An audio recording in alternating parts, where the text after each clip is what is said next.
जय माता दी दोस्तों, welcome back to my channel. दोस्तों आज मैं आप लोगों को बताऊंगी कि लिब्रा यानी तुला राशि वालों की लाइफ 5 सितंबर के दिन कैसी रहने वाली है। तो चलिए दोस्तों स्टार्ट करते हैं। यूनिवर्स प्लीज़ मुझे बताइए कि 5 सितंबर के दिन लिब्रा की फैमिली लाइफ कैसी रहने वाली है। लिब्रा की फैमिली लाइफ चलिए ठीक है, निकल रहा है तो निकाल लेते हैं।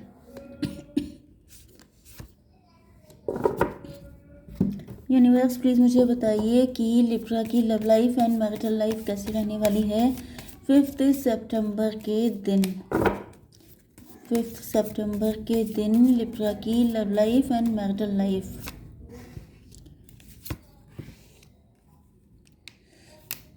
ओके देखिए ओके यहाँ पे इम्पोर्टेंट नंबर है आपके लिए 5 और 6। ओके किसी भी एंगल से आपसे कनेक्ट हो सकते हैं। मई एंड जून का मंथ आपके लिए इम्पोर्टेंट हो सकता है। यस यहाँ पे आपके लिए कुछ मैसेजेस हैं जो ये हैं कि एडजस्टमेंट आर रिक्वायर्ड। आपको एडजस्ट करना पड़ सकता है, मतलब ये कि आपके पार्टनर थर्ड पार्टी में हो सकते हैं। आपका कास्ट कल्चर रिलीजन का डिफरेंस हो सकता है। टैबू रिलेशनशिप आपका हो सकता है। सोशली नॉट एक्सेप्टेड एंड मतलब age difference, financial difference, look wise changes हो सकते हैं, या फिर मतलब इस तरह के डिफरेंसेस हो सकते हैं। आपके पर्सन आपकी पर्सनालिटी के अकॉर्डिंग नहीं हो सकते हैं। मतलब जैसा पर्सन आपने सोचा था कुछ लोगों के लिए ये वैसे नहीं है। मतलब कुछ चीज़ें मैच करती हैं, कुछ जगहों पे आपको एडजस्टमेंट करने पड़ेंगे। ओके कॉन्शियसनेस का कार्ड आ चुका है। अब एक एडजस्टमेंट का मतलब ये भी होता है कि आप लोग अपनी पर्सनल लाइफ में एडजस्टमेंट करना सीखें। हो सकता है कि आप इस वक्त किसी के साथ एडजस्ट ना कर पा रहे हों, आपको एडजस्टमेंट करने में दिक्कतें आ रही हों, आप बहुत ज़्यादा परेशान हैं कि क्या किया जाए क्या ना किया जाए। तो यहाँ पर आपसे कहा जा रहा है जो भी सिचुएशन चल रही है फाइनेंशियल या फिर आपके रिलेशनशिप में, तो इन दोनों जगहों पे आपको एडजस्ट करना ही पड़ेगा। There is none other option. Okay consciousness का कार्ड आ गया है, तो आप गौतम बुद्धा को या तो फॉलोवर हो सकते हैं या फिर आपका जन्म बुद्ध पूर्णिमा के दिन हुआ हो सकता है।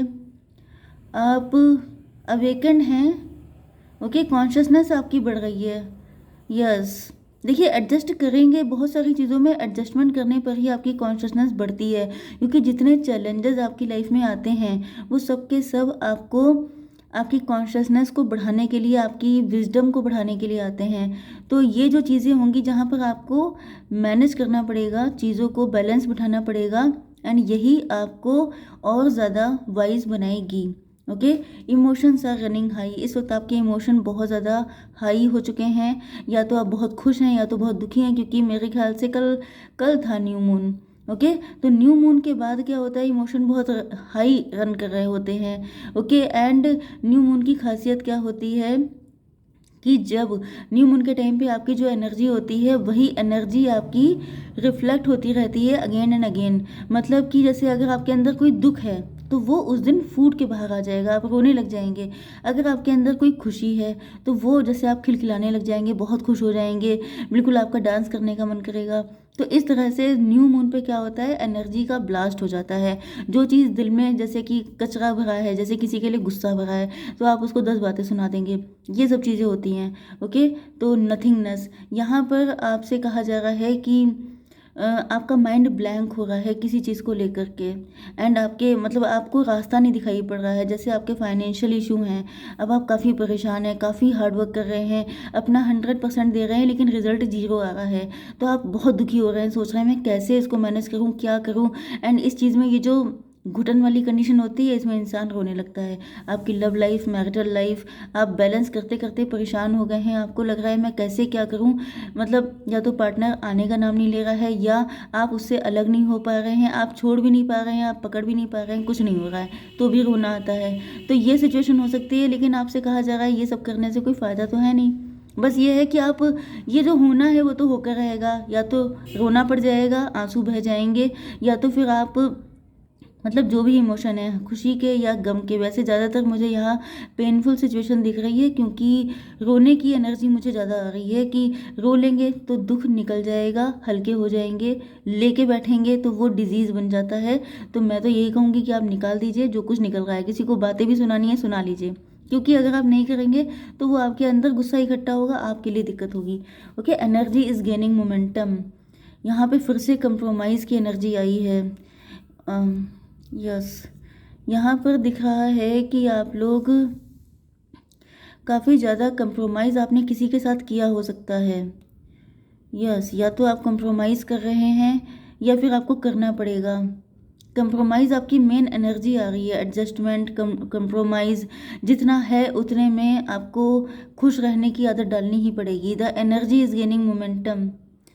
यस, एनर्जी बढ़ रही है। जो आप सोच रहे हैं, देखिए आपको जो है पॉजिटिव ही सोचना है। मैं तो यही कहूँगी कि आपको हर हालत में पॉजिटिव रहना है, जो कि बहुत टफ होता है। लेकिन ऑप्शन कहाँ होते हैं, आपको पता है ना कि ऑप्शन इतने नहीं होते हैं कि आप कह दें मुझे बेगर्स आर नॉट चूजर्स। अब मैं ये नहीं कह रही हूँ कि आप बेगर हैं, लेकिन यूनिवर्स आपको वही देंगे जो आपकी किस्मत में लिखा होगा, उससे ज़्यादा नहीं मिल सकता। ओके, तो जब नहीं मिल रहा है तो आप छीन तो नहीं लेंगे, छीनने की कोशिश करके देख सकते हैं आप, लेकिन नहीं मिलना है तो नहीं मिलना है। ओके, तो जो चीज़, कुछ चीज़ें डेस्टाइन्ड होती हैं, सीधी सी बात है। तो उससे लड़ने की बजाय थोड़ा बच के निकलिए। कंप्रोमाइज़ करके चीज़ें ईजी हो जाती हैं, तो ईजी करने की कोशिश कीजिए, क्योंकि आप लड़ भी जाएंगे, आप चार बातें सुना लेंगे, आप कुछ भी कर लेंगे, रिजल्ट वही आना है। यूनिवर्स प्लीज़ मुझे बताइए कि ये एनर्जीज़ क्यों आई हैं। Family life and love life कैसी रहेगी मेरे व्यूवर्स की। Okay, bottom of the deck की एनर्जी आई है 10 ऑफ कप्स की। मतलब आपके पार्टनर आपको लेके डे ड्रीमिंग कर रहे हैं या आपके साथ हैप्पी फैमिली चाहते हैं। ओके, चलिए, यहाँ पे आपके साथ इनको पास्ट लाइफ का कनेक्शन फील हो रहा है, या फिर ये बचपन का या टीन एज का लव हो सकता है, काफ़ी पुराना प्यार है आपका। एंड आपके पार्टनर आपको बहुत ज़्यादा वैल्यू कर रहे हैं, आपके साथ आगे बढ़ने की प्लानिंग एंड प्लॉटिंग कर रहे हैं। ओके, इम्पॉर्टेंट नंबर हैं आपके लिए 10, 17, 6, 5, 10, 8 एंड 18। ये नंबर आपके लिए किसी भी एंगल से इम्पोर्टेंट हो सकते हैं। यहाँ पे स्टार का कार्ड आ गया है, तो या तो आप स्टार पर्सनालिटी हैं, काफ़ी फेमस हैं, वेल नोन हैं, या फिर आपके पार्टनर आपको लेके काफ़ी ज़्यादा होपफुल हैं। एडजस्टमेंट आर रिक्वायर्ड का कार्ड आ चुका है, तो इसका मतलब ये है कि आपके पार्टनर को पता है कि उनको आपके साथ आने के लिए एडजस्टमेंट करने पड़ेंगे। Okay, there is none other option. अगर आपको पाना है तो आपको पाने के साथ साथ एक ये ड्रॉबैक भी है कि उनको कुछ चीज़ों में एडजस्टमेंट करने पड़ेंगे। ओके, भले ही वो ना करना चाहते हों, क्योंकि ये डेस्टाइन कनेक्शन हो सकता है। अब डेस्टाइन कनेक्शन में क्या होता है कि आपकी मर्जी नहीं पूछी जाती है, क्योंकि आपकी सोल पहले से कॉन्ट्रैक्ट साइन करके आई होती है। अब ये बातें आपको थोड़ी सी स्टूपिड लग सकती हैं, क्योंकि आपको ज़्यादा नॉलेज ना हो। तो अगर आपको अच्छी खासी नॉलेज है तो आपको पता होगा कि सोल जो होती है वो पहले से डिसाइड करती है कि मुझे क्या क्या यहाँ जाके झेलना है। ओके, तो खैर यहाँ पे दिख रहा है कि आपके ये लॉन्ग डिस्टेंस पार्टनर हो सकते हैं, या आपने किसी से मूव ऑन किया हो सकता है, या फिर ये आपके पार्टनर की कंडीशन हो सकती है कि इन्होंने किसी से मूव ऑन किया है। यस, एंड यहाँ पे थर्ड पार्टी है। Emotions are running high. आपके पार्टनर काफ़ी ज़्यादा दुखी हैं। यस, इनका मन कर रहा है कि आपको लेके कहीं भाग जाएं, आपको लेके कहीं सेटल हो जाएं, क्योंकि शायद चीज़ें उस तरीके से सेटल नहीं हो पा रही हैं। यस, थर्ड पार्टी की वजह से आपके पार्टनर काफ़ी दुखी हो सकते हैं। हो सकता है थर्ड पार्टी ही मेन चीज़ है जिसकी वजह से आपके पार्टनर आपके साथ कनेक्ट नहीं हो पा रहे हैं, या तो आपकी साइड से है या उनकी साइड से है। ओके, यहाँ पर बहुत ज़्यादा ईगो फाइट भी चल रही है। देखिए, ईगो को तो आपको ख़त्म करना पड़ेगा, क्योंकि ये चीज़ जितनी करेंगे उतनी बढ़ती जाएगी। मैंने आपसे क्या कहा था कि जो एनर्जी है, जैसे आपने कहा अच्छा ठीक है वो नहीं आती तो मैं भी नहीं जाता, तो फिर क्या होगा, वो बढ़ता रहेगा। फिर कभी आप ईगो में, कभी वो ईगो में, यही सब चलता रहेगा। तो बेटर क्या है कि आप लोग इस एनर्जी से बाहर निकलिए। आपके पार्टनर यही सोच रहे हैं कि ये जो ईगो फाइट है ये पता नहीं कब ख़त्म होगी। एंड थर्ड पार्टी की वजह से भी आपके पार्टनर काफ़ी परेशान हैं, काफ़ी ज़्यादा इनको इमोशन फील हो रहा है। मुझे तो दिख रहा है कि आपके पार्टनर रोए हैं बैठ करके, क्योंकि ये बेहद परेशान है। इनकी समझ में नहीं आ रहा है, इनका कभी कभी मन करता है कि आपको छोड़ के चले जाएं। यस, आपके पार्टनर भी ईगो करे बैठे हैं, ये ऐसा नहीं है कि ये नहीं कर रहे हैं, लेकिन अब इनको फील हो रहा है कि ईगो से कोई फ़ायदा नहीं है। ये ईगो जो है इसी तरीके से मतलब दम घुट जाएगा अगर इन्होंने इतना ईगो किया तो।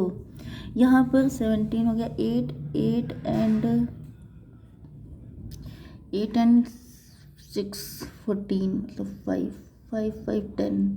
यस, कंप्लीशन की एनर्जी है। इनको ये दिख रहा है कि अगर आपके साथ यूनियन में आना है तो ईगो तो किसी को छोड़ना ही पड़ेगा। अब आप अगर थर्ड पार्टी में हैं तो आपके पार्टनर को लग रहा है उनको छोड़ना पड़ेगा, उन्हीं को इनिशिएटिव लेना पड़ेगा। अगर आपकी साइड से है, सॉरी उनकी साइड से है, तो वो ये चाहते हैं कि आप ही को छोड़ करके आएँ। ओके, किसी का क्वेश्चन कल मुझे आया था कि पार्टनर अगर थर्ड पार्टी में है या मैरिड है पार्टनर, तो क्या वो वापस आएंगे। देखिए यहाँ पर होता क्या है कि फीलिंग अलग चीज़ होती है, सबसे इम्पॉर्टेंट चीज़ होती है एक्शन। यहाँ पर हम लोग आपके पार्टनर की फीलिंग बताते हैं, लेकिन बहुत सारी चीज़ें सिचुएशन पे भी डिपेंड करती हैं। अब चाहते आप चाहें किसी को कितना भी हैं, लेकिन आपकी सिचुएशन आपको अलाउ नहीं कर रही है कि आप उसके पास जाएं, तो आप ज़िंदगी में नहीं पहुँच पाएंगे। क्योंकि अगर आपकी डेस्टिनी नहीं होगी तो जब जब आप उससे मिलेंगे वो पार्टनर कुछ ना कुछ ऐसी मुसीबतें लग जाएंगी कि आप फिर से अलग हो जाएंगे। ओके, लेकिन अगर डेस्टाइन्ड होगा तो फिर चाहे लाख दिक्कतें आ जाएं, आप लोग यूनियन में आ जाएंगे। तो पहली चीज़ तो ये है, हर चीज़ में सिचुएशन चाहे जैसी हो, आपके पार्टनर के साथ आपका यूनियन लिखा है डेस्टिनी में, तो चाहे वो third party, fourth party, married, unmarried, single, separated, divorcee, कुछ भी हो, उनके साथ यूनियन होगा। लेकिन अगर नहीं लिखा है, लेकिन मैं आपको बता दूं कि मैरिड पर्सन के लिए आपको लगभग ना के बराबर सोचना चाहिए, ये फैक्ट है। ओके, क्योंकि मैं आपको किसी इल्यूज़न में नहीं रखना चाहती हूँ। यस, आपको किसी इल्यूज़न में नहीं रहना है। अगर आपके पार्टनर किसी और के साथ मैरिड हैं तो आप अपनी लाइफ को देखिए, क्योंकि मतलब मैंने बताया ना कि अगर किस्मत में होंगे तो फिर वो आ ही जाएंगे। आप वेट मत करिए, क्योंकि फिर ये चीज़ बहुत ज़्यादा रिस्की हो सकती है आपके लिए। ओके, यहाँ पे दिख रहा है कि आपके पार्टनर के दिमाग में बहुत सारे डाउट्स एंड फियर्स चल रहे हैं। यस, या तो थर्ड पार्टी ने इनको भड़काया है, इनको मिसगाइड किया है, जिस वजह से ये, या तो इनके पास्ट के ट्रॉमा हो सकते हैं। ओके, तो यहाँ पे कुछ ना कुछ तो ऐसा है जिसकी वजह से आप लोगों के बीच में ऐसी सिचुएशन आ जाती है जब आप लोग मतलब बहुत ही कम आप लोगों का एक अच्छा टाइम गुजरता है, ज़्यादातर आप लोगों की फ़ाइट हो जाती है, भड़क जाते हैं आप लोग।